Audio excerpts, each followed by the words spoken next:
بسم الله الرحمن الرحيم. الحمد لله والصلاة والسلام على رسول الله وعلى آله وصحبه ومن اهتدى بهداه.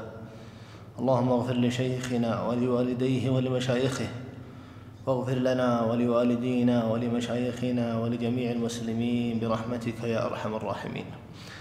قال المؤلف رحمه الله تعالى في باب الإجارة: وعلى مؤجر ما يتمكن به مستأجر من نفع، كزمام ورحل وحزام ورفع وشد وحط، ولزوم بعير لحاجة نزول، وعمارة دار ومفتاحها، لا تفريغ بالوعة أو كنيف إن سلمها فارغة فعلى مستأجر. فصل: وهي عقد لازم لا تبطل بموت أحدهما ولا فسخه، وإن حوله مالك أو منعه ولو بعض المدة فلا شيء له، وإن لم يسكن مستأجر أو تحول فعليه الأجرة، وتنفسخ بتلف مؤجرة وموت مرتضع وانقلاع ضرس اكتري لقلعه أو برئه، لا موت راكب أو ضياع نفقة أو احتراق متاعه. وإن اكترى دارا فانهدمت أو أرضا فانقطع ماؤها أو غرقت انفسخت فيما بقي. وإن تعيبت مؤجرة أو كانت معيبة فله الفسخ وعليه أجرة ما مضى. ولا يضمن أجير خاص ما جنت يده خطأ، ويضمن مشترك ما تلف بفعله لا حرزه، ولا أجرة له ولا حجام ولا بيطار وطبيب حاذق لم تجن يده وأذن فيه. بسم الله الرحمن الرحيم. إن الحمد لله نحمده ونستعينه ونستغفره ونعوذ بالله من شرور أنفسنا ومن سيئات أعمالنا، من يهده الله فلا مضل له ومن يضلل فلا هادي له، وأشهد أن لا إله إلا الله وحده لا شريك له، وأشهد أن محمدًا عبده ورسوله. اللهم صل وسلم وبارك على نبينا محمد. قال رحمه الله تعالى: وعلى مؤجر ما يتمكن به مستأجر من نفع كزمام إلى آخره. هذا ضابط هذا، أن المؤجر عليه كل ما يحتاج إليه لاستيفاء المنفعة. المؤجر عليه كل ما يحتاج إليه لاستيفاء المنفعة. فمثلا إذا استأجر البيت فيجب على المؤجر أن يصلح الأبواب والأنوار وأنابيب الماء وغير ذلك، يعني كل ما يحتاج إليه لاستيفاء المنفعة هذه تجب على من؟ المؤجر. لو انكسر الباب يجب على المؤجر أن يصلحه، لو فسدت أنابيب الماء، لو فسدت تمديدات الكهرباء أو الضوء، يجب على المؤجر. ولهذا قال لك المؤلف: نعم، وعلى مؤجر ما يتمكن به مستأجر من نفع، كزمام ورحل وحزام ورفع وشد وحط إلى آخره. يعني كل ما يحتاج إليه لاستيفاء المنفعة هذه تلزم المؤجر. قال: لا تفريغ بالوعة. نعم، أما بالنسبة لما يتعلق بتنزيل الأمتعة وربط الأمتعة ونحو ذلك، أو رفع الأمتعة إلى آخره، هذه حسب الشرط. لكن ما يتعلق بإصلاح المركوب وما يتعلق بإصلاح المركوب من إصلاح الإطارات وإصلاح المحركات والأنوار ونحو ذلك، هذا كله يلزم من؟ المؤجر. نعم يلزم المؤجر، لكن ما يتعلق بشد الأمتعة وإنزالها وإلى آخره هذا حسب الشرع. قال المؤلف رحمه الله: لا تفريق بالوعة أو كنيف إن سلمها فارغة فعلى مستأجر. يعني إذا استلم المستأجر البيت والبالوعة فارغة أو الكنيف يعني مكان قضاء الحاجة فارغا، فتفريغ مثل هذه الأشياء على المستأجر، كما أن على المستأجر أن يفرغ المكان من أمتعته. قال رحمه الله: فصل: وهي عقد لازم لا تبطل بموت أحدهما ولا فسخه. يقول لك المؤلف بأن عقد الإجارة عقد لازم لأنها بيع للمنافع، والبيع من العقود اللازمة. لا تبطل بموت أحدهما، يعني لو مات المؤجر أو المستأجر يبقى عقد الإجارة. فمثلا استأجر الدكان ثم مات المؤجر يبقى العقد، أو مات المستأجر يبقى العقد على ما هو عليه. ولا فسخه، يعني ما يملك أحدهما أن يفسخه إلا برضا الآخر. قال: وإن حوله مالك أو منفعة أو منعه ولو بعض المدة فلا شيء له. هذا الكلام مبني على ما ذكر المؤلف رحمه الله من أن عقد الإجارة عقد لازم إن حوله مالك أو منعه ولو بعض المدة، يعني أخرجه من البيت. مثلا أجره البيت لمدة سنة، لما مضى 10 أشهر المالك أخرج المستأجر فلا شيء له من الأجرة.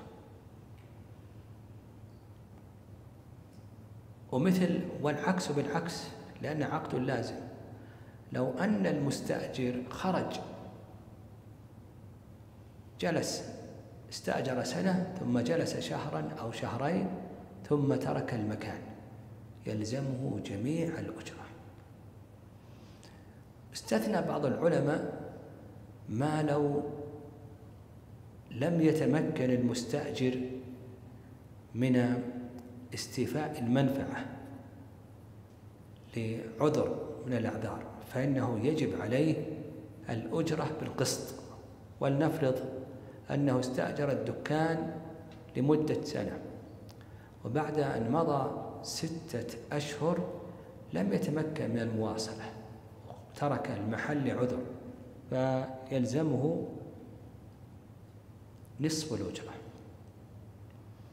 قال: وتنفسخ بتلف مؤجرة وموت مرتضع وانقلاع ضرس اكتري لقلعه أو برئه. يقول لك المؤلف: تنفسخ بتلف المؤجرة. فإذا تلفت العين المؤجرة، مثلا استأجر سيارة ثم تلفت هذه السيارة، انفسخ عقد الإجرة. موت مرتضع، استأجر هذه المرأة للإرضاع ثم بعد ذلك مات المرتضع، أو استأجر الطبيب لقلع الضرس ثم بعد ذلك برئ أو انقلع الضرس، فيقول لك المؤلف: تنفسخ عقد الإجارة. المهم الضابط في ذلك أنه إذا فات محل المنفعة انفسخ عقد الإجارة. كما تقدم يفوت محل المنفعة إذا هلكت العين المؤجرة. قال: لا موت راكب أو ضياع نفقته أو احتراق متاعه. لو مات الراكب استأجر هذه الدابة للركوب من بلد إلى بلد ثم مات، يقول لك المؤلف رحمه الله لا ينفسخ عقد الإجارة ويقوم وارثه مقامه، أو ضياع نفقته أو احتراق متاعه، يعني استأجر هذا الدكان للبيع ثم احترق المتاع أو ضاعت النفقة التي يشتري بها السلع. فيقول لك المؤلف رحمه الله تعالى بأن عقد الإجارة لا ينفسخ، وهذا ما ذهب إليه المؤلف رحمه الله. والرأي الثاني أنه ينفسخ إذا وجدت هذه الجوائح أصابت العين المؤجرة. هذه الجوائح حصلت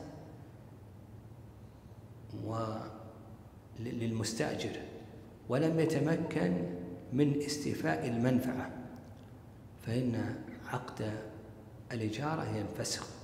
يعني هو استأجر الدكان ليبيع ثم احترق المتاع أو سرقت النفقة، هنا لا يتمكن، جائحة. والنبي صلى الله عليه وسلم كما في حديث جابر رضي الله تعالى عنه أمر بوضع الجوائح. ومثل ذلك أيضا لو استأجر الدكان ثم حصل ما يمنع الناس من مباشرة هذا المحل، هذه جائحة أصابت المستأجر، يفسخ العقد أو يخصم من الأجرة بقدر ما حصل من هذه الجائحة. قال رحمه الله تعالى: وإن اكترى دارا فانهدمت أو أرضا فانقطع مالها أو غرقت انفسخت فيما بقي، كما تقدم لنا أن الإجارة تنفسخ بحصول الجائحة. قال: وإن تعيبت مؤجرة أو كانت معيبة فله الفسخ وعليه أجرة ما مضى. يعني استأجر البيت ثم بعد ذلك البيت أصاب عيب من العيوب، أصابها عيب من العيوب، نقول للمستأجر أنت بالخيار، إما أن تستمر أو تفسخ. لو قال المستأجر أريد الأرش، هنا يقولون لا أرش. في باب الإجارة لا يثبتون الأرش، لكن في باب البيع كما تقدم لنا في الخيارات يثبتون الأرش. والذي يظهر والله أعلم أنه لا فرق بين باب البيع وباب الإجارة، فيثبت الأرش للمستأجر هنا كما ثبت للمشتري في باب البيع. هذا الذي يظهر والله أعلم.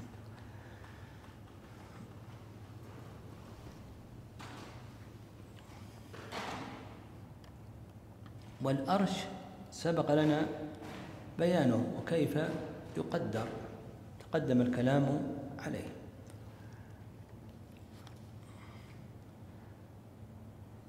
قال رحمه الله: ولا يضمن أجير خاص ما جنت يده خطأ، ويضمن مشترك ما تلف بفعله لا حرزه ولا أجرة له.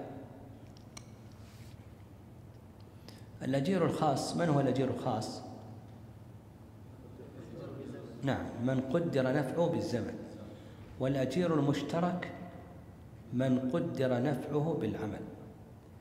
فيقول لك أجير خاص لا يضمن ما جنت يده، يعني الأجير الخاص ما قدر نفعه بالزمن. مثلا الموظف أجير خاص لأنه قدر نفعه بالزمن من الساعة الفلانية إلى الساعة الفلانية. لو أن الموظف تلفت تحت يده الآلة تلفت تحت يده، مثلا آلة تصوير الأوراق ونحو ذلك، هل يضمن أو لا يضمن؟ قال لك المؤلف لا يضمن إلا إذا تعدى أو فرط. أو مثلا في البيت اللي يعمل في البيت إلى آخره تلف الماعون تحت يده، لا يضمن إلا أن تعدى أو فرط، لأنه هذا أجير خاص قدر نفعه بالزمن. قال لك: ويضمن مشترك ما تلف بفعله لا حرزه ولا أجرة له. مشترك يقول لك المؤلف رحمه الله: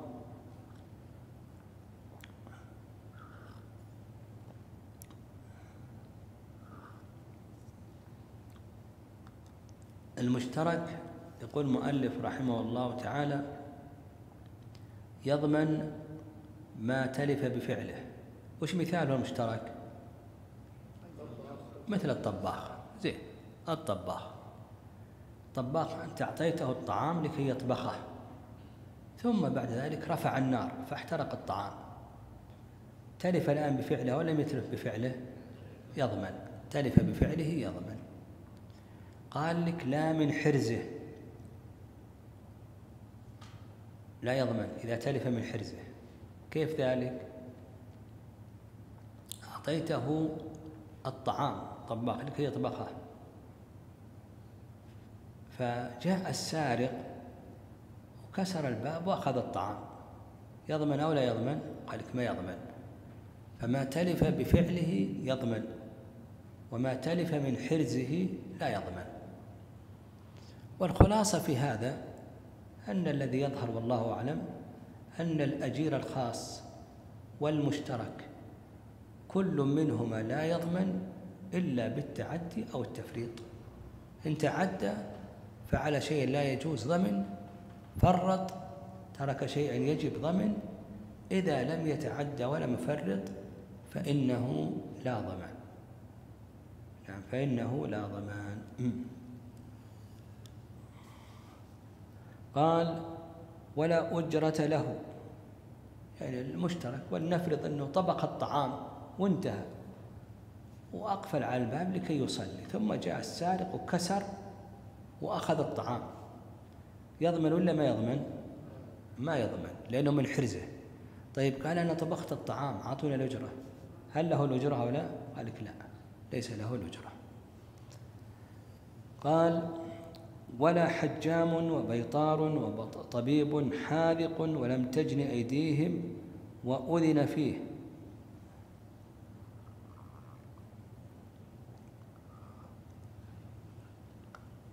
يقول لك المؤلف: لا يضمن أيضا الحجام والبيطار والطبيب بشرطين.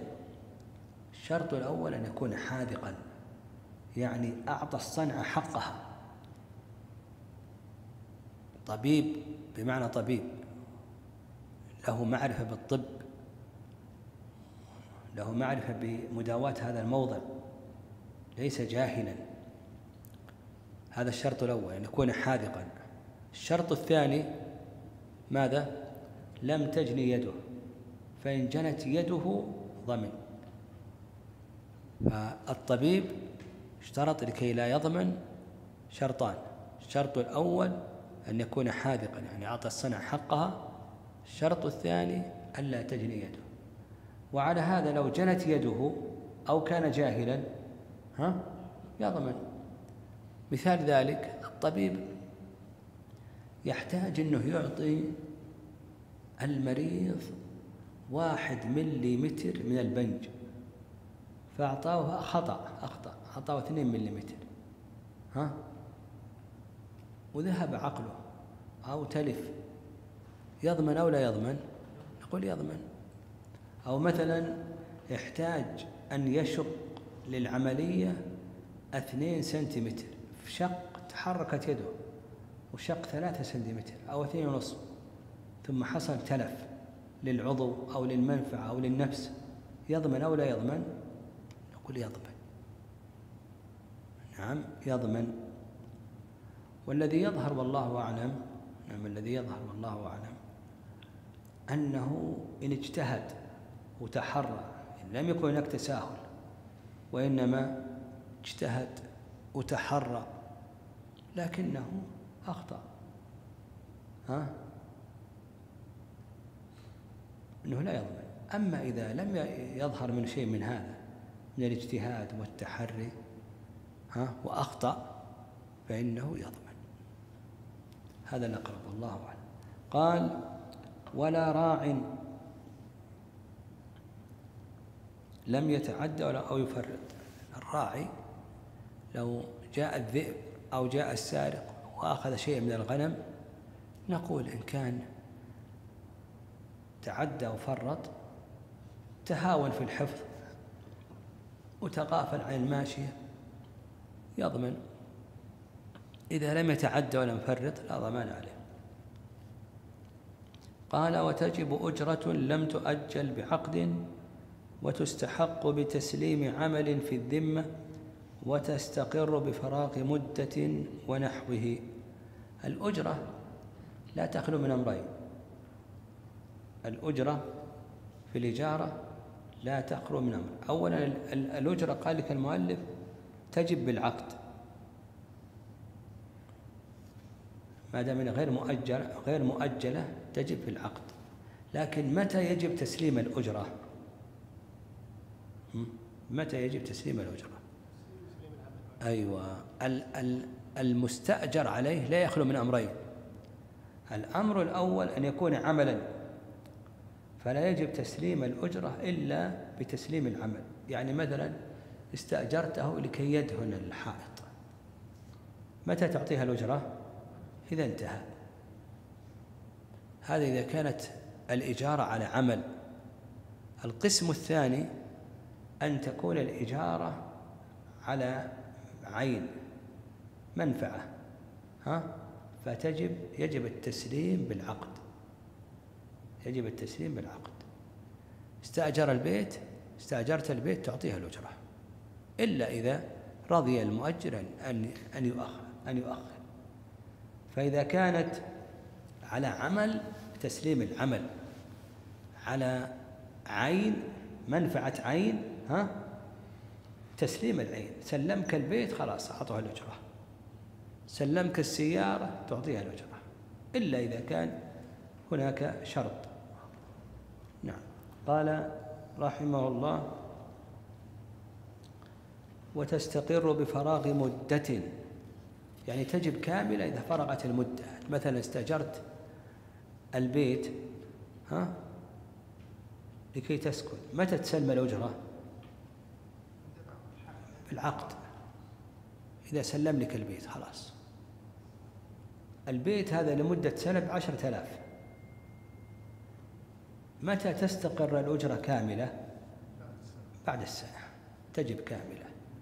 لو تلف البيت في نصف السنة وش الواجب؟ نصف الأجرة. قال رحمه الله: وإن تسلم في فاسدة فأجرة مثل، ونفقة مؤجرة على مالك كمؤونة رد. وإن تسلم في فاسدة فأجرة مثل، يعني في إجارة فاسدة، استأجر البيت لكن الإجارة فاسدة وسكن، وش يجب عليه؟ أجرة المثل، لأنه دخل على أنه أجير. نفقة مؤجرة على مالك،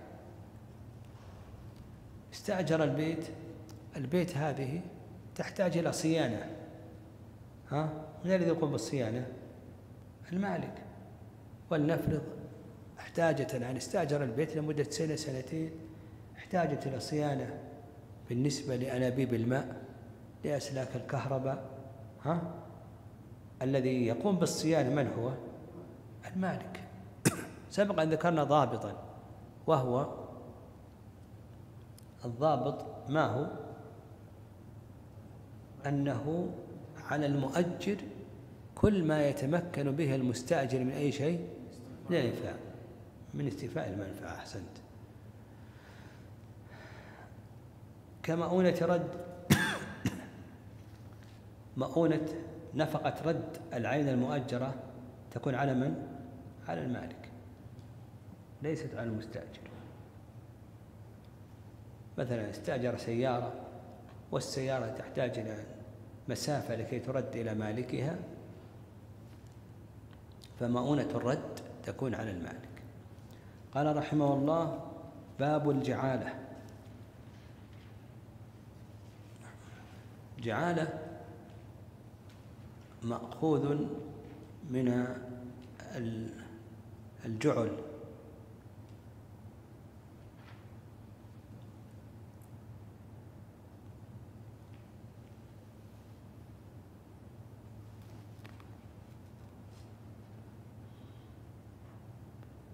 وجعل في اللغة بمعنى وضع، فالجعالة في اللغة الوضع، وأما في الاصطلاح فهي جعل مال معلوم لمن يعمل له عملا معلوما أو مجهولا.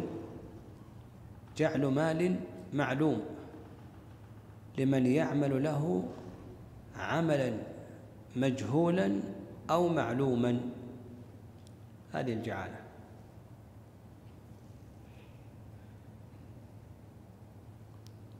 والأصل في القرآن والسنة والإجماع كما سيأتي إن شاء الله. قال رحمه الله: يصح جعل معلوم لمن يعمل له عملا ولو غير معلوم أو مدة ولو مجهولة. الجعالة كما تقدم هو أن يجعل مالا معلوما لمن يعمل له عملا معلوما أو مجهولا. عمل معلوم يقول: من نظف المسجد فله 100 ريال، من دهن المسجد فله 100 ريال، إلى آخره. هنا الآن جعل ماذا؟ جعل مالا معلوما على عمل معلوم. طيب على عمل مجهول قال: من رد أوراقي، ضاعت أوراقه أو ضاعت بطاقته أو جواز سفره، من رده فله 100 ريال أو 500 ريال. هذا عمل معلوم ولا مجهول؟ مجهول، ما ندري. قد يجلس يوم يبحث عنه، قد يجلس يومين 3 أيام، قد ما يستطيع أن يتمكن منه. نعم، وهذا هو الفرق بين الجعالة والإجارة. الإجارة لا بد يكون العمل معلوم، لكن الجعالة يصح مع جهالة العمل. نعم، يصح مع جهالة العمل. وفائدة الجعالة أن هناك أشياء ما يمكن تعقد عليها عقد إجارة فتصير إلى ماذا؟ الجعالة. مثلا كما قلنا سرقت السيارة، ما يمكن تستأجر شخص يرد السيارة، مجهولة هذا. نعم، سرقت السيارة ما يمكن لكن ممكن تعقد عقد جعالة. اللي يأتي بسيارتي أو يدل عليها له 1000 ريال، له 5000 ريال، يصح ولا يصح؟ يصح. لكن عقد إجارة ما يمكن تعقد عليها عقد إجارة. قال: كرد عبد ولقطة وخيار ثوب، خياطة ثوب وبناء حائط وتأذين بمسجد شهرا ونحوه، فمن فعله بعده استحقه وتقتسمه الجماعة. يعني من فعل هذا العمل بعد وضع الجعالة، من فعله بعد عقد الجعالة يستحق. يعني هو قال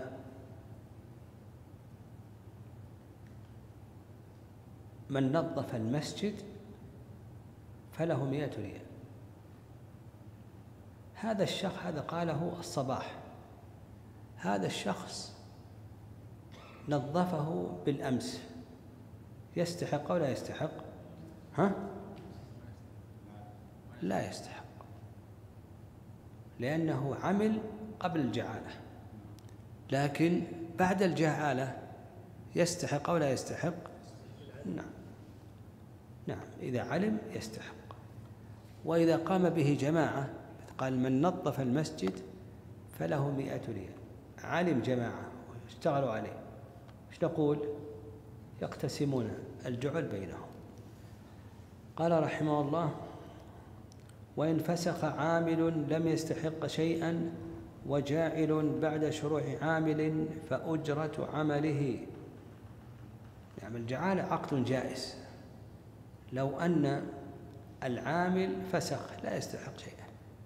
لكن لو أن الجاعل فسخ فلا يخلو من أمرين: أن يفسخ قبل أن يبدأ العامل بالعمل، هنا لا شيء للعامل، أن يفسخ قبل أن يبدأ العامل بالعمل، هنا لا شيء للعامل.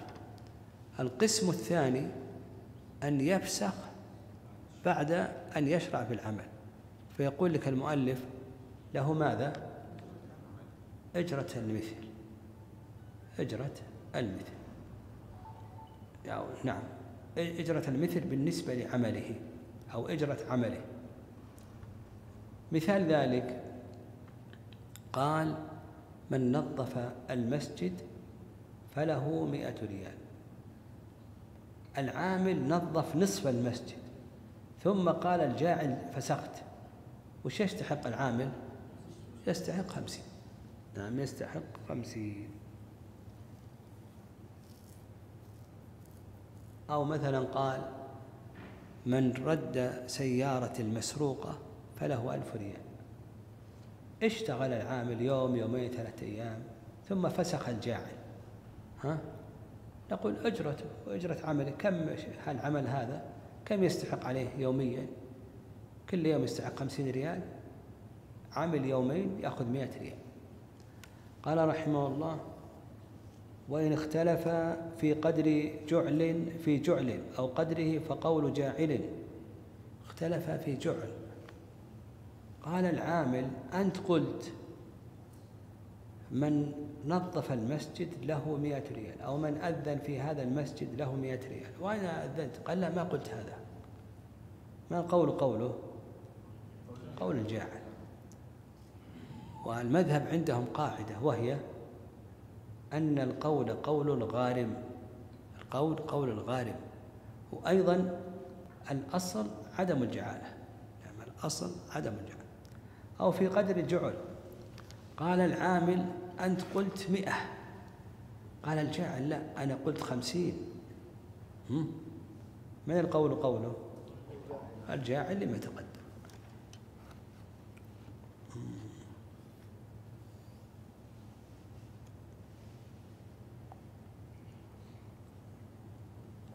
قال: ومن عمل لغيره عملا بلا إذن ولا جعل فلا شيء له إلا من رد آبق فدينار أو 12 درهما وما أنفقه عليه. يعني من عمل عملا بلا إذن ولا جعل ليس له شيء.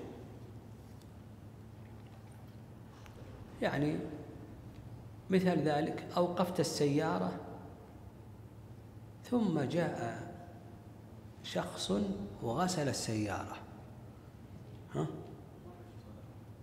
وش يستحق؟ ما له شيء. توقفت سيارة، جاء شخص وغسلها، قال: عطني 10 ريالات. هل يلزمك شيء؟ ما يلزمك شيء، إلا إذا أذنت له ذلك.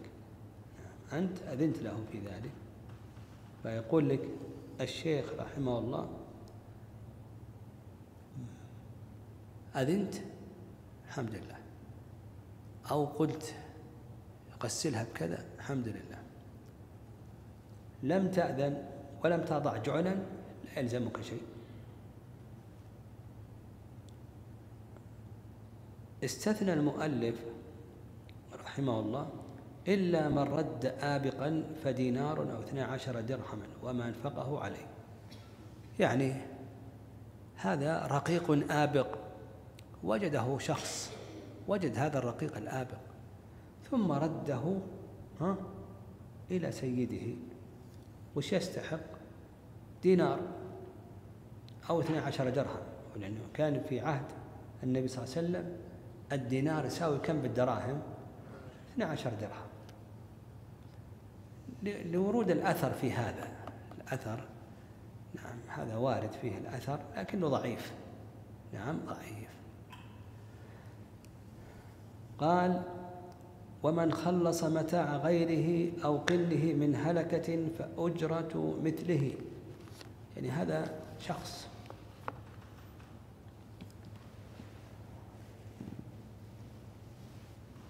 خلص سيارة جاره من الحريق كادت تحترق،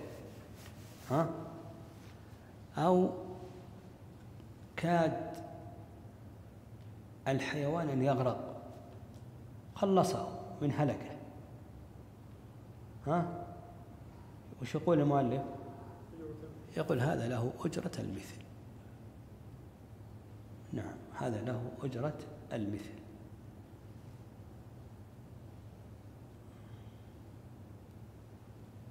قال رحمه الله تعالى: باب السبق. السبق هو المجاراة، لغة المجاراة، وأما في الاصطلاح فهو المجاراة بين اثنين فأكثر ليعرف الحاذق منهما. المجاراة بين اثنين فأكثر ليعرف الحاذق منهما. قال رحمه الله: يصح على الأقدام وسائر الحيوانات والسفن ونحوها لا بعوض إلا في إبل وخيل وسهام. المسابقة تنقسم 3 أقسام. القسم الأول المسابقات الشرعية، السباقات الشرعية، وهي ماذا؟ نعم، الإبل والخيل والسهام، هذه مسابقات شرعية. وألحق بعض العلماء أو كثير من العلماء ألحق بهذه آلات الجهاد، ألحق بها ماذا؟ آلات الجهاد.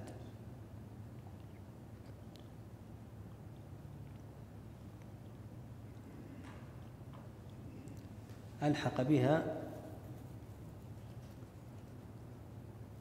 آلات الجهاد.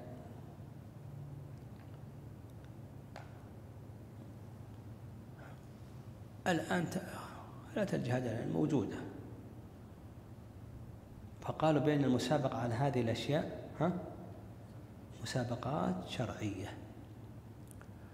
وهذا القسم يجوز أخذ العوض فيه بأحواله ال4: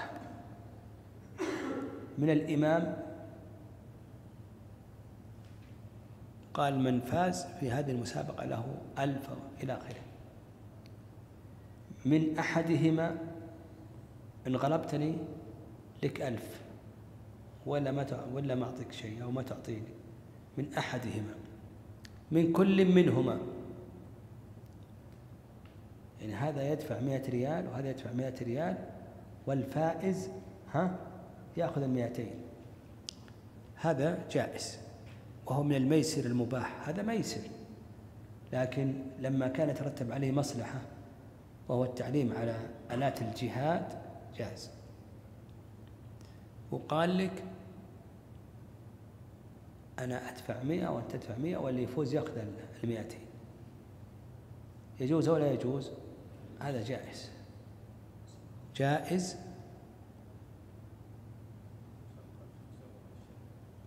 في المسابقات المشروعة.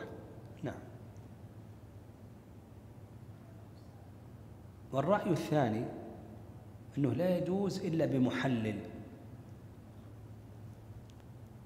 والمحلل يدخل معه مثالث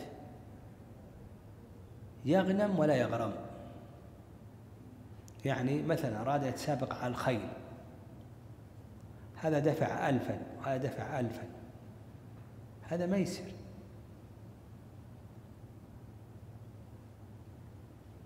الرأي الثاني وقول أكثر أهل العلم لكي يتخلص من الميسر ماذا؟ يدخل ثالث يكافئ فرسه فرسيهما، يعني فرسه بمنزلة فرسيهما، يغنم ولا يغرم. إن فاز أخذ 2000 العوض، لم يفز لا شيء عنه. والرأي الثاني أنه ما في حاجة للمحلل، وهذا اللي انتصره ابن القيم رحمه الله، وذكر أن المحلل إنما جاء عن سعيد بن المسيب ولا يعرف عن الصحابة محلل. الرابع إذا كان العوض من أجنبي، الرابع إذا كان العوض من أجنبي فلا بأس. فأصبحت المسابقات المشروعة يجوز أخذ العوض كم الصور؟ 4. والمسابقات المشروعة كما تقدم هي الرمي والإبل والخيل، وبعض العلماء ألحق بها سائر آلات الجهاد. القسم الثاني المسابقات المحرمة. المسابقات المحرمة وهي كل مسابقة فيها مضرة في الدين أو الدنيا،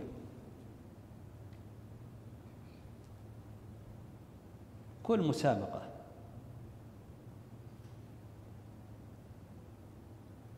فيها مضرة في الدين أو الدنيا، هذه لا يجوز أخذ العوض عليها مطلقا في كل الصور ال4، لأنه يعاني على الإثم.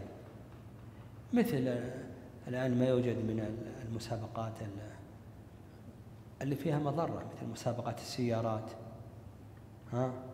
مسابقات الدراجات النارية والملاكمات والمصارعات الآن الموجودة، هذه كلها. أو مثلا تزلق الجبال، صعود الجبال، تزلق الجليد، هذه كلها مسابقات ما تجوز. لماذا؟ فيها ضرر. نعم، هذه فيها ضرر لا تجوز. القسم الثالث المسابقات المباحة. نعم، المسابقات المباحة وهي ما فيها مصلحة دينية أو دنيوية، لكنها ليست من المسابقات المشروعة، ليست من آلات الجهاد. ما فيها مصلحة دينية أو دنيوية، لكن ليست من آلات الجهاد. وهذا مثل السباحة، مثل الجري على الأقدام، مثل المصارعة اللي ما فيها محاذير شرعية إلى آخره. فهذه يجوز أخذ العوض من الإمام أو من أجنبي. أما من كل منهما حرام، هذا ما يصير. من أحدهما أيضا أكثر أهل العلم أنه ما يجوز. قال رحمه الله: يصح على أقدام وسائر الحيوانات والسفن لا بعوض إلا في إبل خيل سيان، تكلمنا عليه. قال: ولا بد من تعيين المركوبين، يعني في المسابقات المشروعة إذا أرادوا يتسابقون على الخيل والإبل اشترط تعيين المركوبين، اتحادهما نوعا، يعني أردنا أن نتسابق على الإبل، هناك إبل عراب وهناك إبل بخاتي، فلا بد يكون النوع واحد، عراب وعراب، بخاتي بخاتي، لأنه لا بد أن نعرف الفاضل. إذا اختلف النوع ربما أنه بسبب هذا إذا اختلف النوع إنما فاز لأن النوع الذي تحته أجود وأقوى. من باب أولى إذا اختلف الجنس ما يصح. إيش مثال اختلف الجنس؟ أحسنت، إبل وخيل. طيب، قال: والرماة، يعني إذا كان هناك رمي يتسابق بالرمي لابد تعيين الرماة، المسافة، الرمي لكم، هذا يختلف اختلاف الآلة، وبقدر معتاد، ما تكون المسافة بعيدة بحيث أنه ما يمكن إلا نادرا أن يصيب الهدف فيها. قال: واتحاد نوع القوسين، مثل الرمي إذا رمى بالآلة لا بد أن تكون الآلة نوعها واحد، وخروج عن شبه قمار، تكلمنا عليه هذا، ولكل فسخها، لأن يعتبرون المسابقة أنها عقد ماذا؟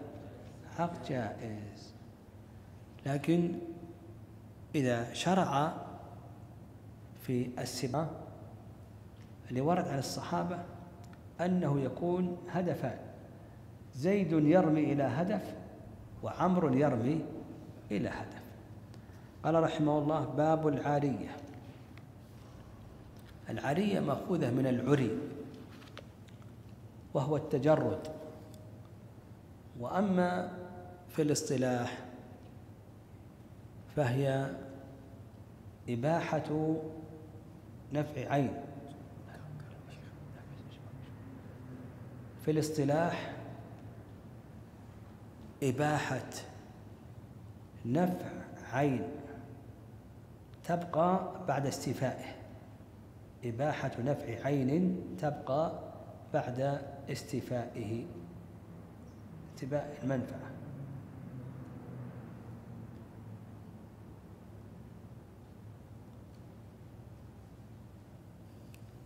والأصل فيها القرآن والسنة والإجماع. قال: تصح إعارة كل ذي نفع مباح. هذا ضابط: كل نفع مباح تصح إعارته، غير بضع. بضع الفرج ما يصح إعارة البضع للوطء لأنه زنا. وعبد مسلم لكافر يخدمه، ما يصح تعير المسلم الكافر للخدمة. الخدمة الذاتية، لأن الخدمة تنقسم إلى قسمين: القسم الأول خدمة ذاتية وخدمة غير ذاتية. الخدمة الذاتية كأن يغسل ثوبه، يطبخ طعامه، ينظف مكانه، ينفض فراشه. هذا ما يجوز، لأن الإسلام يعلو ولا يعلى عليه. لكن الخدمة غير الذاتية يجوز، مثل يكتب له، يحسب، إلى آخره. أي نعم. قال: وصيد لمحرم.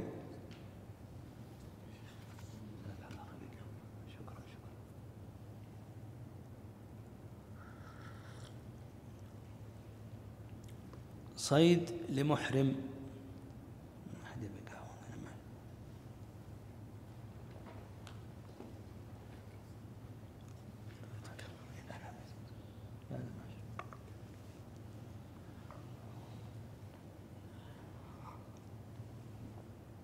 يقول لك الشيخ رحمه الله: وصيد لمحرم. ما يصح لك تصيد غزالة من البر تعطيها محرم، لأن المحرم لا يجوز له أن يذبح الصيد، يجب، بل العلماء يقول يجب أن يطلقه. قال: ولا تعار آمة شابة لغير محرم أو امرأة. أمة شابة تعيرها إلى رجل، النبي صلى الله عليه وسلم نهى أن يخلو الرجل بامرأة، نهى أن يخلو الرجل بامرأة لا تحل له. قال: ومن أعار حائطا. لكن إذا أعارها لمحرم لها كأبيها أو أخيها جاز، أو امرأة جاز، لأن المحظور انتفى. قال: ومن أعار حائطا لوضع خشب لم يرجع حتى يسقط ولا أجرة، فإن سقط لم يرد بلا إذنه. يعني لو أنه أعارك الحائط لكي تضع عليها الخشب ما يملك الرجوع، المعير لا يملك الرجوع، لأنه لو ملك الرجوع أصبح في ضرر، لو ملك الرجوع أصبح هناك ضرر.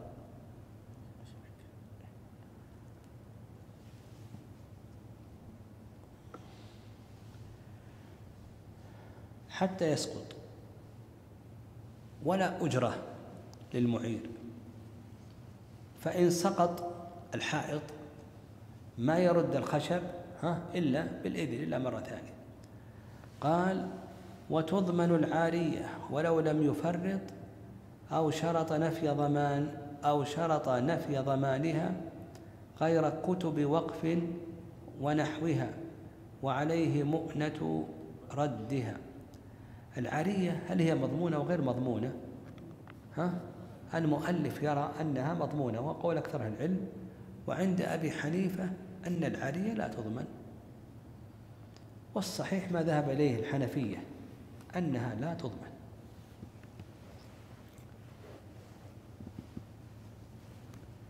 لأنها أمانة، والأمين لا يضمن إلا بأي شيء إذا تعدى أو فرط. وأما المؤلف يرى أنها تضمن لأن النبي صلى الله عليه وسلم استعار من صفوان بن أمية أدرعا فقال: غصب يا محمد؟ قال: بل عارية مضمونة.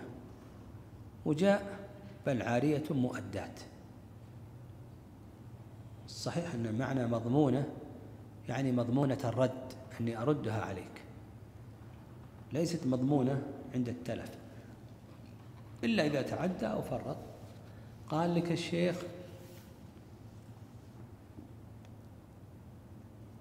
أو شرط نفي ضمانها،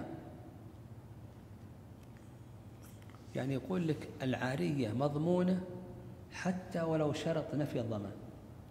قال: إيش قال؟ قال: أعرني ولا أضمن. يقول لك هي مضمونة، والصحيح كما تقدم أنها أمانة ولا تضمن إلا بالتعدي أو التفريط، لأن من قبض المال بغير من قبض المال أو الأمين هو الذي يقبض المال بإذن الشارع أو بإذن المالك. هنا قبض بإذن الشارع بإذن المالك. قال رحمه الله تعالى: وعليه قال: غير كتب وقف ونحوها. يعني هو يقول لك أن العارية مضمونة إلا إذا كانت العارية وقفا واستعارها الموقوف عليه.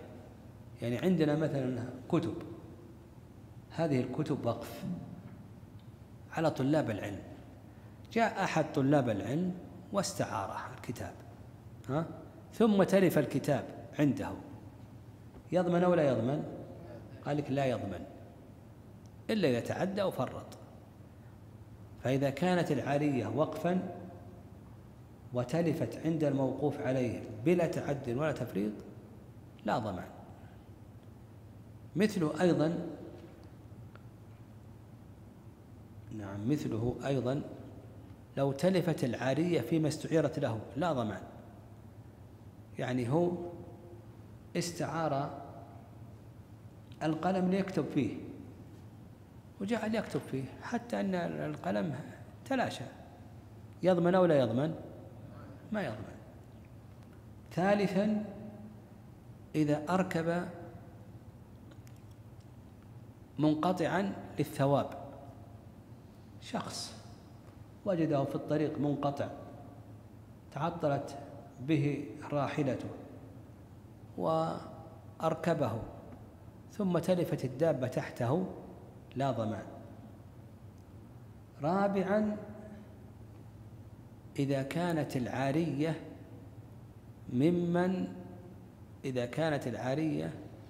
ممن لا ضمان عليه. يعني شخص استأجر سيارة،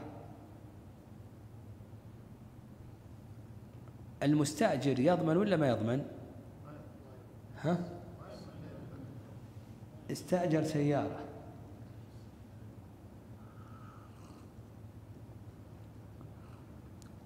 المستأجر ما يضمن. لو أن شخصا جاء للمستأجر قال: أعرني السيارة، لأن المستأجر ملك المنفعة يصح أن يعير، ثم تلفت تحت المستعير، يضمن ولا لا يضمن؟ لا يضمن، لأن الأصل المستأجر لا ضمان عليه، فالفرع لا ضمان عليه. فالخلاصة في ذلك أن العارية على المذهب مضمونة إلا في 4 مسائل. المسألة الأولى كما ذكر المؤلف: إذا كانت وقفا واستعارها الموقوف عليه. المسألة الثانية: إذا تلفت فيما استعيرت له. المسألة الثالثة إذا أركب منقطعا للثواب. المسألة الرابعة إذا كان المعير لا ضمان عليه، كما لو استعار من المستأجر، فهنا المستعير لا ضمان عليه. قال رحمه الله: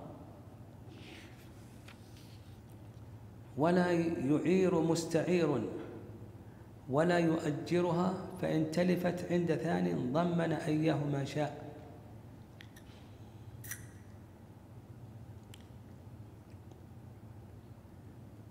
نعم، ولا يعير مستعير.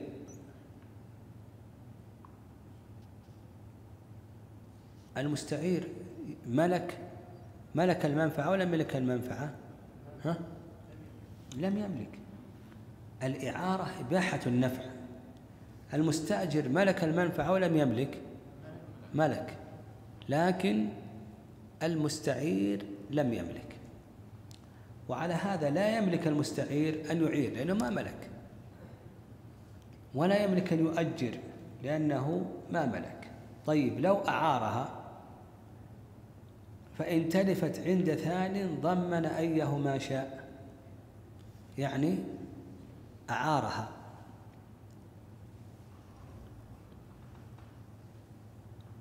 هذا استعار الكتاب، يملك أن يعير. زيد استعار كتاب ما يملك لأنه أبيح له النفع، ثم بعد ذلك أعارها،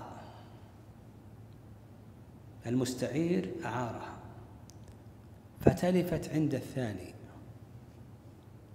من يضمن؟ يقول المؤلف له أن يضمن أيهما شاء. وانتبه، عندنا ضمان وعندنا قرار الضمان، فله أن يضمن أيهما شاء، يضمن الأول أو يضمن الثاني. فإن ضمن الأول يرجع على من؟ على الثاني، لأن التلف حصل تحت يده. وإن ضمن الثاني هل يرجع على الأول؟ لا، لأن التلف حصل تحت يد من؟ الثاني. قال رحمه الله تعالى: ولا يضمن منقطع أركب للثواب، كما تقدم، ولا ضيف ولا رديف ربها أو وكيله. تقدم الكلام عن هذا أيضا، قال كالضيف ما يضمن. هذا هم يذكرون 4 مسائل، لكن المؤلف هنا أضاف هذه المسألة. الضيف أيضا يقول لك لا يضمن. فلو أن الضيف استعار من المضيف وتلف، قال لك المؤلف لا ضمان عليه. ولا رديف ربها أو وكيله، يعني إذا كان رديفا لرب الدابة أو وكيلا، أو كان وكيلا يعني كان رديفا لرب الدابة أو كان رديفا لوكيل رب الدابة، لأن الوكيل يقوم مقام الموكل، فلا ضمان. قال رحمه الله: وإن قال أعرتك قال بل أجرتني والعين تالفة، فقول مالك.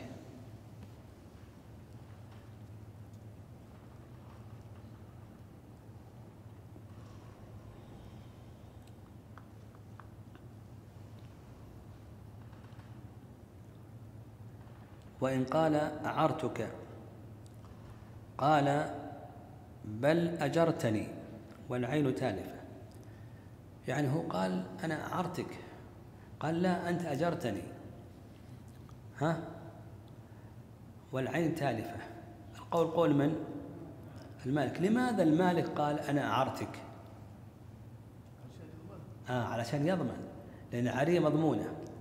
قال تحتها اليد اللي معها السيارة مثلا، قالت ما أعرتها أنت أجرتني، علشان يسلم من الضمان، لأن العين المؤجرة أمانة لا تضمن إلا بالتعدي أو التفريط.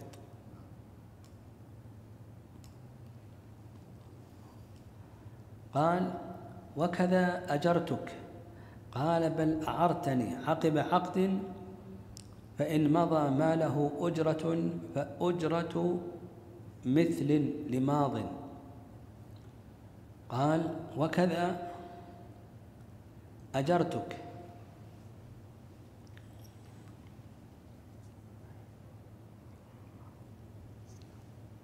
قال بل أعرتني، هو يقول أجرتك أنا، قال لا بل أنت أعرتني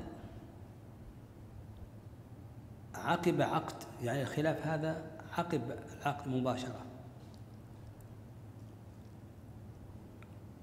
فالقول قول من؟ المالك. المالك يقول أنا أعرتك، يقول أنا أجرتك، قال بل أعرتني عقب عقد، فإن مضى ما له أجرة فأجرة مثل لماض. المالك هو أجرتك،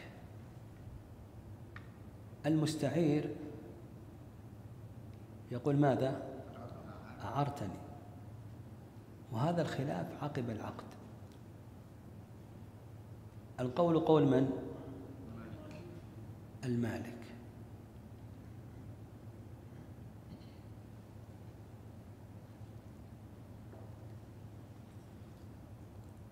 لماذا القول قول المالك؟ ها؟ كيف؟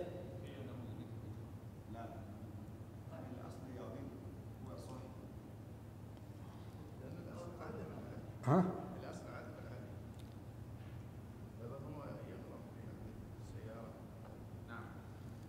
ها؟ كيف؟ نعم، القول قول الغارم، بس هو يقول المالك أنا أجرتك، قال لا أنت ما أعرتني، وهذا الخلاف عقب العقد.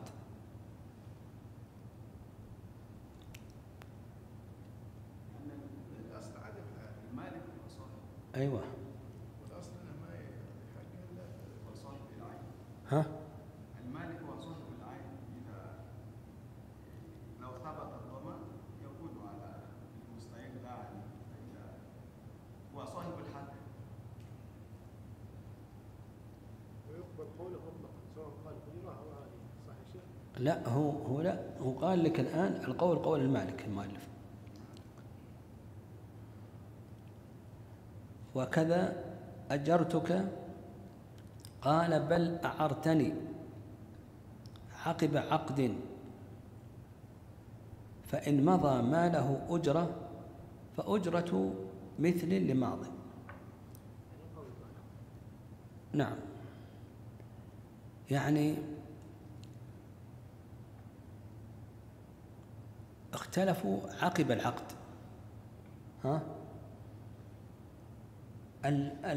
المالك يقول أنا أجرتك،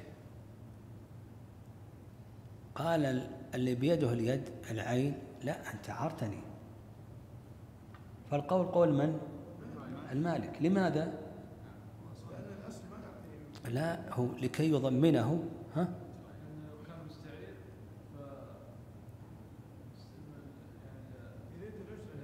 أيوة، لو كان مستعير ما يضمن المنافع، وإذا كان مستأجر يضمن المنافع، ويقول أنا أجرتك لكي يأخذ قيمة المنفعة. واضح؟ بخلاف ما إذا قال لا أنت ما أجرتن أنت أعرتن، فالمستعير هل يضمن المنافع؟ ما يضمن المنافع. المستعير أبيحت له المنفعة، بخلاف المستأجر فقد بيعت عليه المنفعة، فيقول أجرتك لكي يضمن المنافع. قال وأعرتني أو أجرتني أو أودعتني، قال بل غصبتني، أو اختلف في رد فقول مالك. يعني قال المالك أنت غصبتن، قال لا، أنا ما غصبتك، أنا استعرت منك أو استأجرت منك أو أودعتني. فالقول قول من؟ المالك، لأن القاعدة نعم القول قول الغالب على المذهب. لماذا المالك يقول غصبتا؟ ها بس المالك يقول أنت غصبتا، واللي بيده العين يقول أنت أجرتا.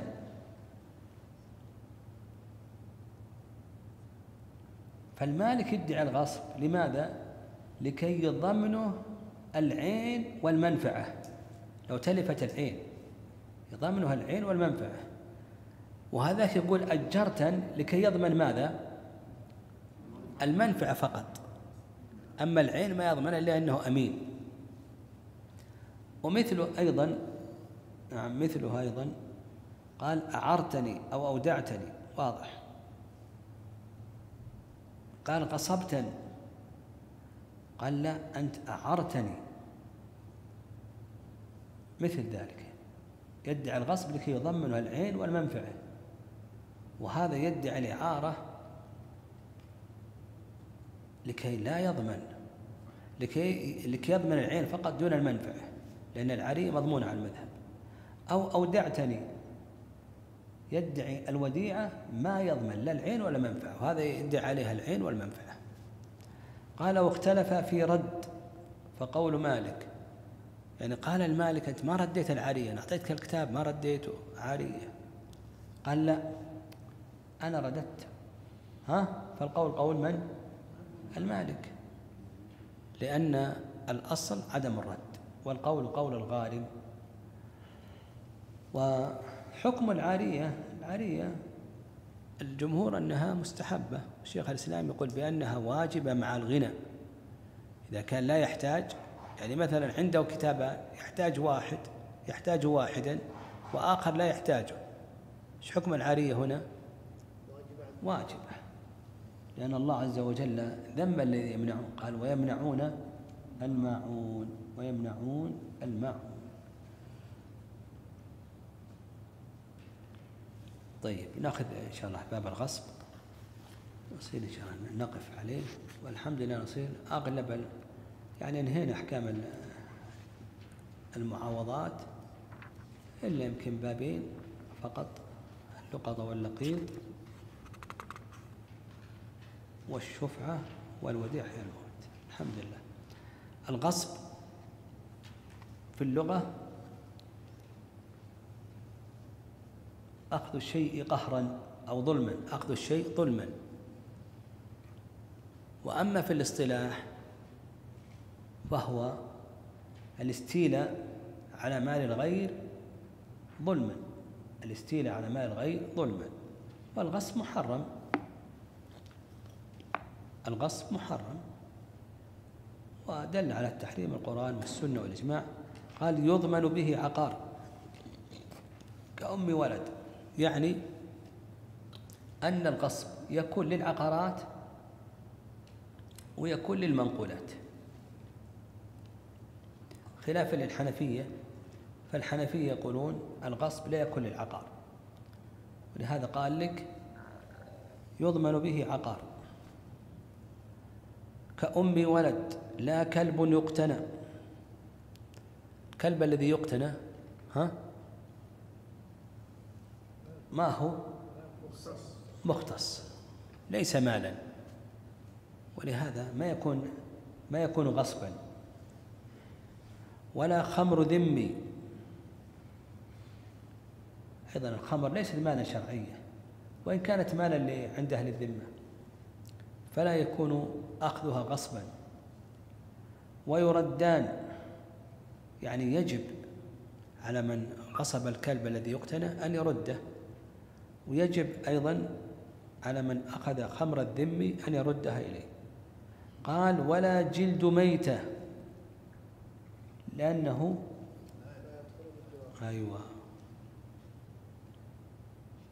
لا يطهر بالدبق. وإذا قلنا بأنه يطهر بالدبغ أصبح مال. إذا قلنا بأنه يطهر بالدبغ فإنه أصبح مالا يدخل تحت الغصب، لا يجوز غصبه. قال ولا حر، الحر ليس مالا، فإذا استولى على حر نعم لا يكون غصبا. فإن حبسه أو استعمله كرها فأجرته، حبسه لا يكون غصبا، لكن لو حبسه أو استعمله كرها عليه أجرته. إن استعمله كرها عليه الأجرة، وإن حبسه أيضا يقول لك المؤلف رحمه الله ماذا؟ عليه الأجرة. والرأي الثاني إن كان يعمل وحبسه عن العمل عليه الأجرة، وإن كان لا يعمل حبسه عن العمل وحبسه لا أجرة. المهم إن استعمله كرها عليه الأجرة، إن حبسه فيه تفصيل كما تقدم.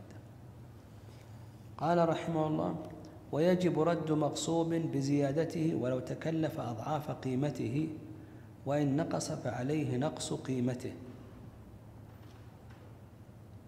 نعم يجب رد مغصوب، هذا تمام التوبة، يجب رد مغصوب بزيادته.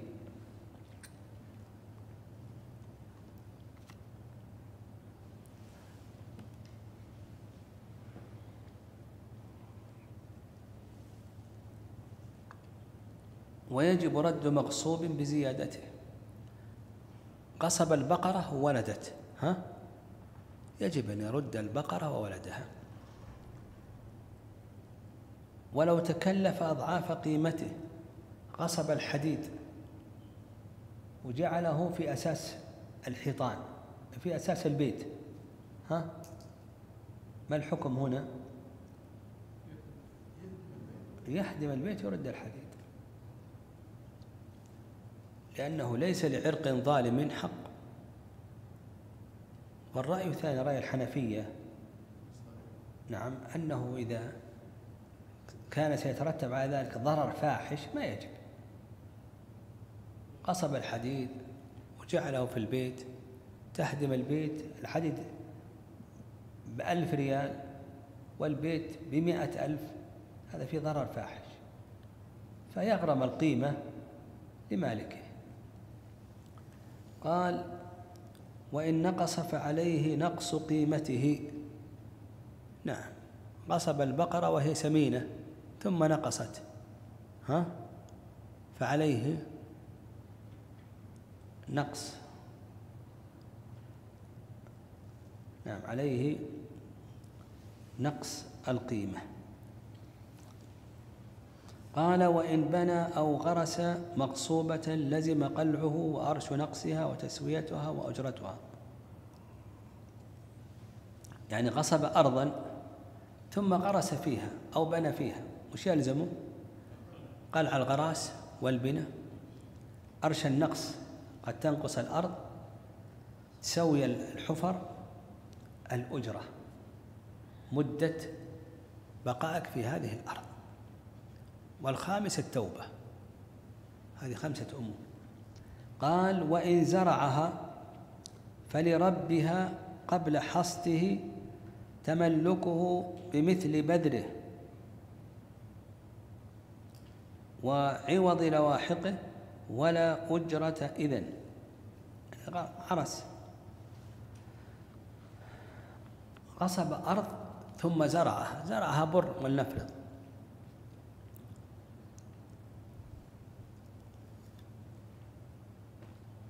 فهذا لا يخلو من أمرين. الأمر الأول أن يرد المغصوب، نعم الأمر الأول أن يحصد الغاصب الزرع. الأمر الأول ماذا؟ يحصد، يعني غصبها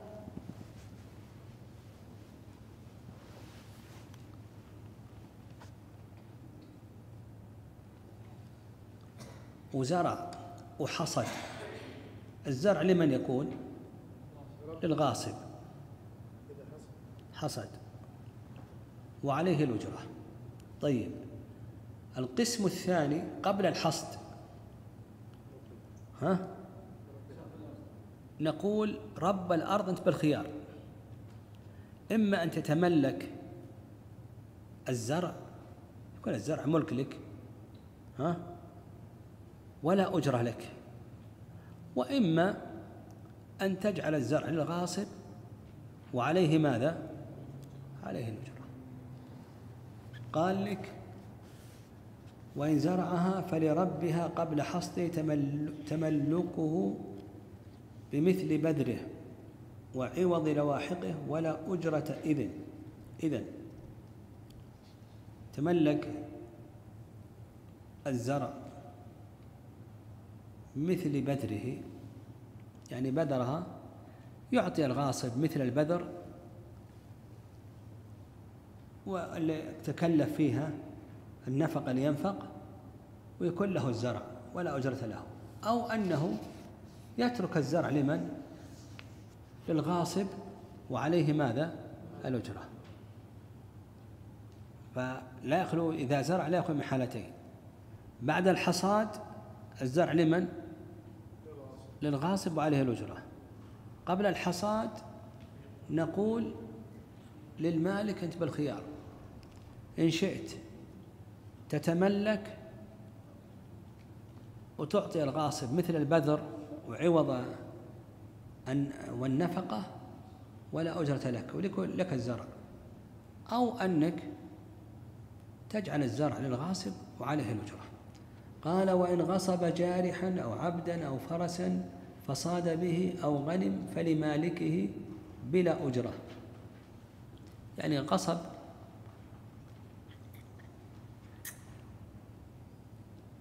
طير يصيد وصاد به، فالصيد لمن يكون؟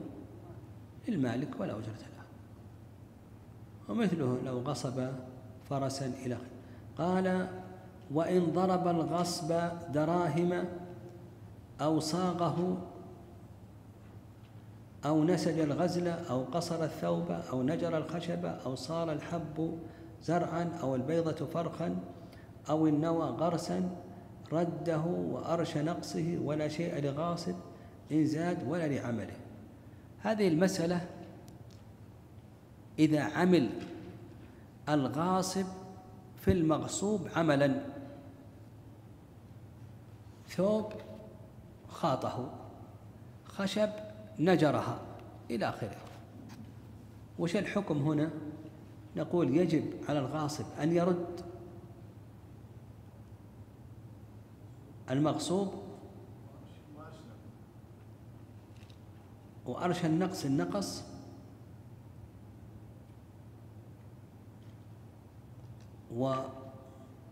ولو زاد ليس له شيء، وهل له أجرة مقابل عمله؟ ليس له أجرة. والقاعدة أن الغاصب ظالم، وكل ظالم يعامل بيضق الأمرين. كل ظالم يعامل بيضق الأمرين. النبي صلى الله عليه وسلم قال ليس لعرق ظالم حق. قال وإن خصى رقيقا رده مع قيمته، وإن قطع يده رده وأكثر أمرين مما نقص أو أرش الجناية. الخصيتان فيه مدية كاملة، الحر فيه مدية كاملة، من الرقيق فيهما قيمته كاملة. فإذا خصى رقيقا رده مع قيمته مقابل ماذا؟ الخصيتين. وإن قطع يده رده وأكثر الأمرين مما نقص وأرش الجناية. يد الرقيق فيها كم؟ نصف القيمة.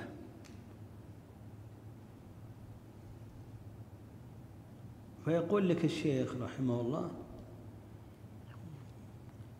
يرد الأكثر الغاصب. اليد تساوي كم؟ نصف القيمة. إذا كان الرقيق نقص 3/4 القيمة، كم يرد؟ 3/4 القيمة. لو الرقيق نقص ربع القيمة يرد النصف. نعم. قال ولا يضمن نقص سعر، لأن السعر هذا بفعل الله عز وجل، يقول لا يضمن نقص السعر. عند شيخ الإسلام يضمن نقص السعر. يعني مثلا قصب السيارة اليوم ب10,000 ثم ردها من الغد وقد نزلت الأسعار، أصبحت قيمتها كم؟ 9. 1,000 هذه يضمنها أو لا يضمنها؟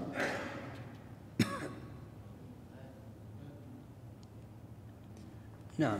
يقول لك المؤلف لا يضمن، عند شيخ الإسلام يضمن، لأنه هذا بسببه. قال وإن خلط بمثله ولم يتميز كزيت وحنطة فشريكان، وكذا لو صبغ ثوبا. يعني قصب زيت زيتون وخلطه بزيت زيتون ما يتميز، يكون الغاصب والمالك شريكان في هذا زيت الزيتون. هذا مثلا غصب صاع وغصبه بصاع، يكون شريكان، هذا له نصف وهذا له نصف. مثل لو غصب ثوب وصبغه ما يمكن فك الصبغ، يقول لك المؤلف يكون شريكان، هذا بقدر قيمة الثوب هذا بقدر قيمة الصبغ. قال ويضمن نقص القيمة وإن زادت قيمة أحدهما فلصاحبه ولا جبر على قلع صبغ. ويضمن نقص القيمة الغاصب، يعني هو الآن غصب الثوب وصبغه، كانت قيمته 100، لما صبغه أصبح ب80، يضمن ماذا؟ نقص القيمة. لو زادت قيمة الثوب سبب الصبغ، الزيادة لمن تكون؟ للمالك. نعم صح، تكون للمالك. قال وإن زادت قيمة أحدهما غير صحيح ولا جبر على قلع صبغ.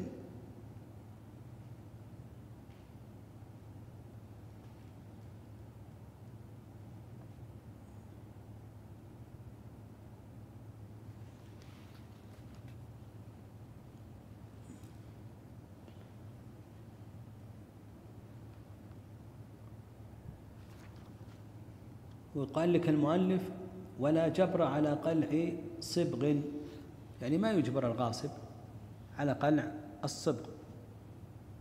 والذي يظهر والله أعلم أنه إذا كان المالك يتضرر وأمكن قلع الصبغ وجب أنه يقلع الصبغ. قال وإن استحقت أرض فقلع قرص مشتر وبناؤه رجع بما غرمه على بائعه. استحقت أرض، هنا ما في غصب، هنا ما في غصب.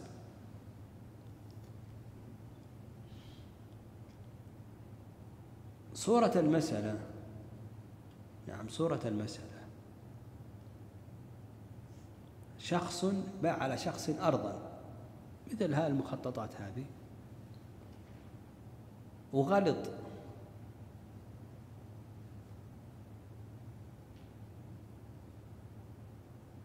والمشتري بنى، ثم تبين أنه البيع أصبح خطأ، بدلا من أن يبيع القطعة رقم كذا باع القطعة رقم كذا، وجاء المشتري بنى أو غرس فيها.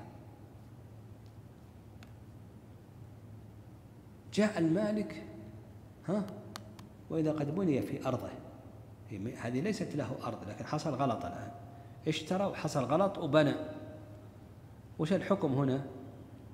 يقول لك المؤلف كما لو غصب يقلع، خلاص المالك يقول أنت غلطت اقلع بناك أو اقلع الغرس. الغرس أمره سهل ممكن قلعه، لكن البناء قال لك راجع بما غرمه على بائعه.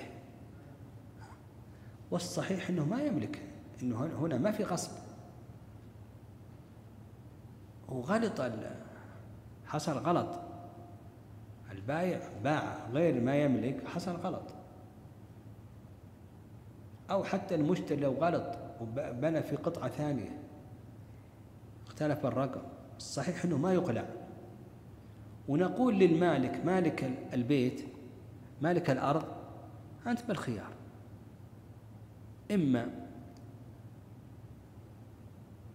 أن تأخذ قيمة الأرض أو تدفع قيمة البناء للي بنى، هو بناها الآن كم قيمة البناء؟ 100,000، ادفع له 100,000، أو أنك تأخذ قيمة ماذا؟ الأرض، لأنه هنا هل هو غاصب هذا الذي بنى؟ ليس غاصب، ما يصح أن نلحق بالغاصب.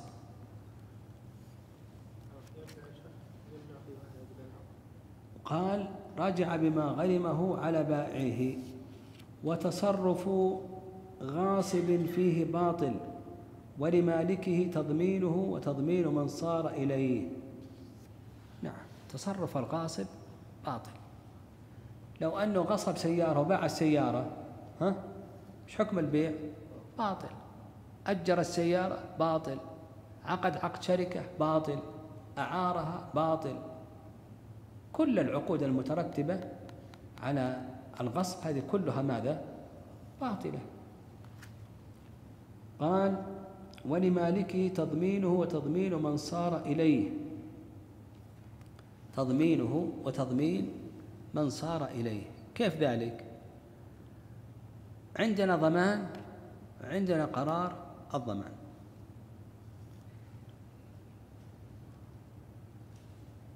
هنا غصب، نعم، غصب سيارة ونقول طعاما ثم باعه، المشتري أكل الطعام، المشتري أكل الطعام، فالمالك من يضمن؟ يخير، إن شاء أنه يضمن الغاصب، وإن شاء يضمن من؟ المشتري اللي انتقل إليه العين المغصوبة. طيب الآن تلفت العين المغصوبة، من قرار الضمان على من؟ لأن عندنا ضمان، عندنا قرار الضمان، فالضمان يضمن كل منهما، إن شاء ضمن الغاصب وإن شاء ضمن المشتري. قرار الضمان على من؟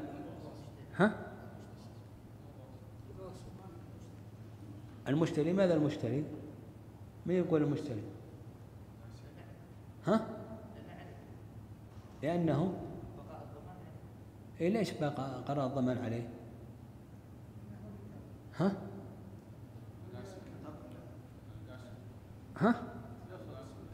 لأن التلف حصل تحت يده، وعلى هذا نقول الضمان يضمن كل منهما. أما قرار الضمان إن ضمن الغاصب يرجع الغاصب على المشتري لأن التلف تحت يده، وإن ضمن المشتري لم يرجع المشتري على الغاصب لأن التلف حصل تحت يد من؟ المشتري. التلف حصل تحت يد المشتري. واضح أو ليس بواضح؟ يعني هو الآن غصب طعاما وباعه ثم أكله المشتري، أو مثلا غصب سيارة وباع السيارة وتلفت السيارة تحت يد المشتري، نقول المالك يضمن من؟ ضمان يضمن من شاء منهما، إن شاء ضمن الغاصب وإن شاء ضمن من انتقلت إليه العين المغصوبة المشتري. قرار الضمان على من؟ على من حصل التلف تحت يده وهو المشتري. فإن ضمن الغاصب فإنه يرجع على المشتري، وإن ضمن المشتري ما يرجع على الغاصب. لحظة. قال رحمه الله ويضمن مثلي تلف بمثله ومتقوم بقيمته. المثلي والقيمي شرحنا لكم إياه. ما هو المثلي على المذهب؟ أيوة، كمل. كل موزون أو مكيل. أيوة، لم تدخله صناعة مباحة يصح السلام فيه، ومع ذلك قيمي. وقلنا الرأي الثاني رأي الحنفية أن المثل ما تتماثل آحاده، والقيم ما لا تتماثل آحاده. قال: ويقبل قوله فيها وفي قدره وصفته لا عيبه ورده.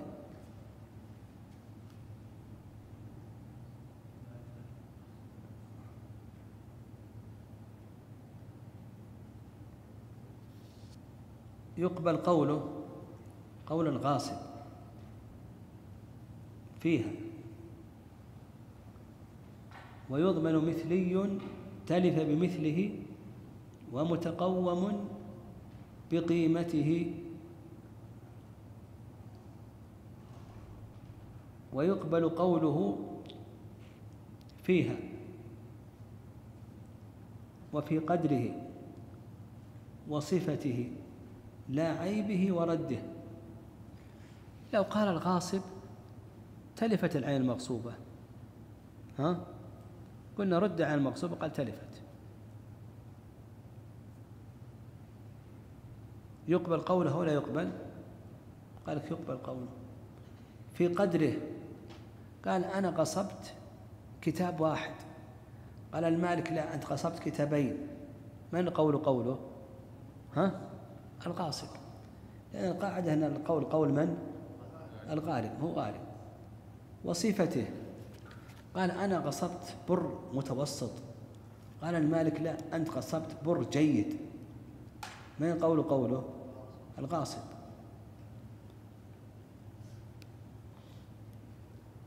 في رده، لأنه غالب كما تقدم، في رده قال الغاصب رديت العين المغصوبة، قال المالك لم ترد عين المغصوبة، من قوله؟ المالك، لأن الأصل عدم الرد. في عيبه قال الغاصب أنا غصبت سيارة معيبة، قال المالك لا أنت غصبت سيارة جيدة سليمة، من قوله؟ المالك، لأن الأصل عدم العيب. قال رحمه الله تعالى: وإن جهل ربه تصدق به عنه مضمونا. يعني إذا تاب الغاصب وعنده غصوب سرقات ولا يعرف أصحابها، فيقول لك الشيخ رحمه الله تعالى يتصدق به مضمونا. إيش معنى مضمونا؟ نعم، أنه إذا جاء صاحبه يوما من الدهر رده إليه. قال رحمه الله تعالى: ومن فتح قفصا أو بابا أو وكاء أو رباطا أو قيدا. الوكاء الحبل الذي يشد به، أو رباط الحيوان، أو قيدا يعني ما يقيد به الرقيق، فذهب ما فيه، أو أتلف شيئا ونحوه ضمنه، كربط دابة بطريق ضيق واقتناء كلب عقور إن دخل بإذنه، أو عقره خارج منزله. يعني هذه مسائل في الإتلافات تضمن، والمؤلف رحمه الله ذكرها هنا إلحاقا لها بأي شيء؟ بالغصب، لأن الغصب فيه ضمان وهنا فيه ضمان. فإذا فتح القفص عن الطائر طار، فتح الباب وخرج الحيوان، الوكاء الحبل وانتثر الزيت، الرباط للحيوان وهرب، القيد للرقيق وهرب، عليه يضمن، لأنه تسبب في الإتلاف. كربط دابة بطريق ضيق، يعني إذا ربط الدابة فإن لا يخلو من أمرين: أن يربطها بطريق ضيق يضمن، لأنه تعدي هنا، الطريق ضيق، فإذا مر مع أحد ربما تعدت عليه، رفست ويؤخذ من كلام المؤلف أنه إذا ربطها في طريق واسع يضمن أو لا يضمن؟ لا يضمن، لأن الطريق واسع ممكن أن تمر فيه بلا أذى. قال: واقتناء كلب عقور إن دخل بإذنه أو عقره خارج منزله. ولنفرض أنه اقتنى ذئبا، والذئب تعدى على هذا الشخص، نقول لا يخلو من أمرين: إن تعدى خارج المنزل يضمن أو لا يضمن؟ يضمن. إن تعدى داخل المنزل، إن دخل بغير إذن لا ضمان، إن دخل بالإذن يضمن. يعني أذن له صاحب المنزل وتعدى عليه هذا الذئب يضمن صاحب المنزل، لأنه ما يجوز له أنه يأذن فيه شيء مؤذي.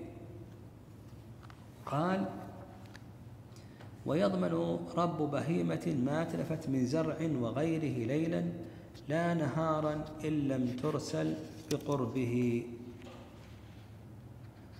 ويضمن راكب وسائق وقائد جناية يدها وفمها ووطئها برجلها لا ما نفحت بها أو بذنبها. هنا شرع المؤلف رحمه الله في بيان إتلافات البهائم، شرع في بيان إتلافات البهائم. على المذهب أولا إتلافات البهائم 1 أقسام. قسم الأول: ما أتلفت من الزروع ليلا، وش الحكم؟ يضمن. هذا القسم الأول، ما أتلفت من الزروع ليلا يضمن. ثانيا، يعني ما أتلفت من الزروع أو من البضائع ليلا يضمن. ثانيا، ما أتلفت نهارا، فيه تفصيل، إن كانت بقرب هذه الزروع والبضائع يضمن، بعيدة ما يضمن. ثالثا، يضمن الراكب والسائق والقائد. الراكب اللي ركبها، والسائق الذي يسوقها، والقائد الذي يقودها. جناية يدها وفمها ووطئها برجلها لا ما نفحت برجلها أو بذنبها. يعني إذا كان هناك شخص يسوق الدابة أو يقودها أو ركبها وجنت الدابة، ففيه تفصيل: إن كانت الجناية بيدها أو فمها أو وطئت برجلها يضمن. الجناية بذنبها أو نفحت برجلها ما يضمن.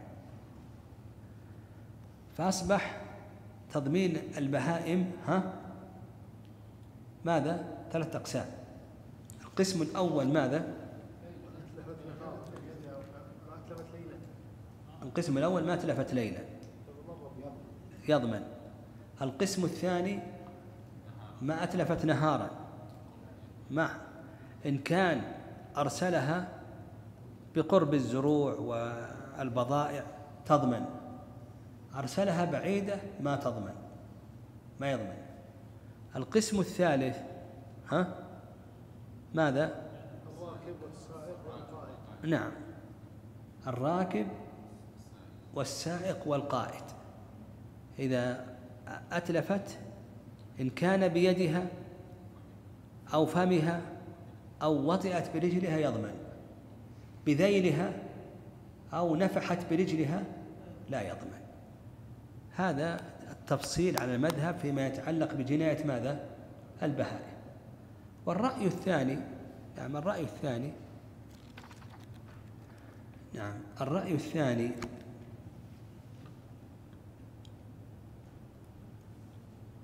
إن تعدى، الخلاصة في ذلك نقول النبي صلى الله عليه وسلم مش قال في الصحيحين؟ قال: العجماء جبار. ايش معنى جبار؟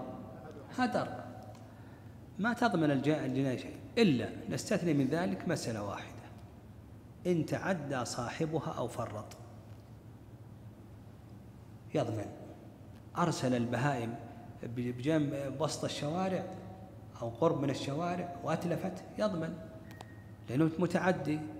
أرسلها قرب المحلات التجارية والبضائع وأتلفت وأكلت يضمن. فالقاعدة ماذا؟ العجماء ماذا؟ أنت جبار، صح. لكن متى يضمن؟ تعدى وفرط. التعدي فعل ما لا يجوز، والتفريط ترك ما يجب. بس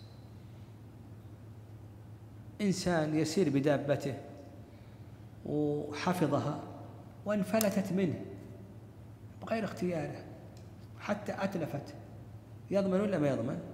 ما يضمن، ما دام أنه لم يتعدى ولا يفرط. النبي صلى الله عليه وسلم قال العجماء جبار.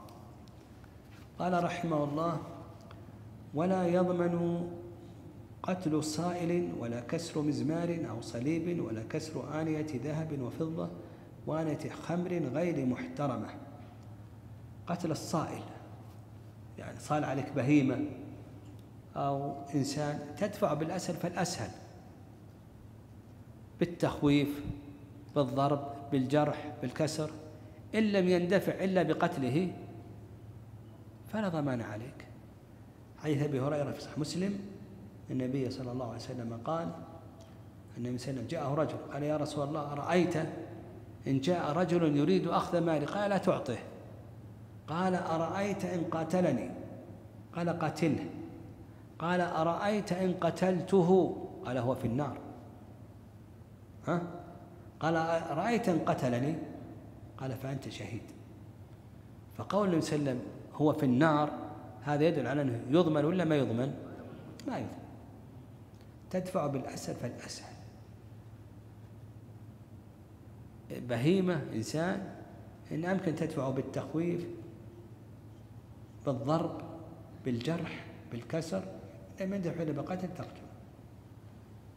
لكن بالأسهل فالأسهل، لأن الأصل حرمة الدم. لكن قال شيخ الإسلام: إن خشي أن يبدره بالقتل فله أن يبدره بالقتل. يعني أنت جالس تدافع وتخوفه ويخرج السلاح ويضربك، فيقول: إن خشي أن يبدره بالقتل فله ماذا؟ أن يبدره بالقتل. نسأل الله العافية والسلامة بمنه وكرمه. قال: ولا كسر مزمار، يعني الآلات المحرمة. المحرم شرعا القاعدة ماذا؟ أيوة، كالمعدوم حسا لا قيمة له. فإذا أتلف الدخان أو آلة له أو صليب أو كسر آنية ذهب وفضة، هذه ما عليه شيء، هذا لا يضمن. وآنية خمر غير محترمة. ما هي الخمر المحترمة؟ خمر الذم المستورة. إذا كان الذم سترها هذه محترمة، إذا لم يسترها فهذه غير محترمة، لك أن تريقها. والحمد لله نكون بهذا انتهينا، والحمد لله انهينا الغالب ولله الحمد. ما بقي إلا شيء يسير، إن شاء الله لعل تهيأ فرصة أخرى نكمل هذه المعاملات. ونسأل الله سبحانه وتعالى بمنه وكرمه أن يغفر للمؤلف وأن يجعل ما كتب وحرر في ميزان حسناته، إنه ولي ذلك والقادر عليه. اللهم اغفر لنا وارحمنا وعافنا واعف عنا واهدنا ويسر الهدى لنا. اللهم إنا نسألك فعل الخيرات وترك المنكرات وحب المساكين، وأن تغفرنا وترحمنا، وإذا أردت بقوم فتنة تقبضنا إليك غير مفتونين يا ذا الجلال والإكرام. اللهم اجعل هذه المجالس مجالس مباركة على من حضرها واستمعها وتسبب في إقامتها يا ذا الجلال والإكرام. اللهم آمنا في أوطاننا وأصلح أئمتنا وولاة أمورنا. اللهم اجعلنا محكمين لكتابك وسنة رسولك محمد صلى الله عليه وسلم، آمرين بالمعروف ناهين عن المنكر يا ذا الجلال والإكرام. اللهم احفظ المسلمين في كل مكان، اللهم احفظهم بحفظك التام واحرسهم بعينك التي لا تنام. ربنا آتنا في الدنيا حسنة وفي الآخرة حسنة وقنا عذاب النار. اللهم صل وسلم وبارك على نبينا محمد. جمعية الدعوة والإرشاد وتوعية الجاليات بأبها. بالدعوة نحيا.